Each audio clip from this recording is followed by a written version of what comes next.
Hey, what's up, guys? Happy Friday. Hope you all are well. Today, we're going to talk about why Gorgar is such an iconic pinball machine in all of pinball history. And probably the main reason why Gorgar holds that status is because it was the first pinball machine to use synthesized speech. Basically, the first talking pinball machine. So how this would work is the programmers of Gorgar used they put in 7 different words for Gorgar to say, which were Gorgar, speaks, beat, you, me, hurt, got. And from those 7 words, Gorgar could replay like different phrases such as Gorgar speaks, me got, you, me hurt.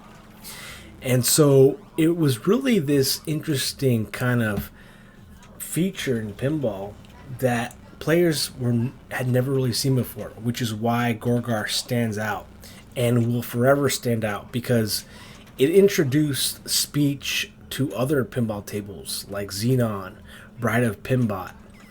And so the whole concept of speech was pretty much taken from Gorgar. Not only that, but it had a heartbeat sound effect, heartbeat feature that would get increasingly fast as you played.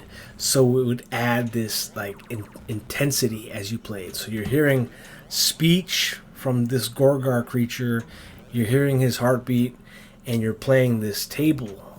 And all encompassing, you put that all together and you have a really unique pinball experience for the late 70s. It was released in 1979.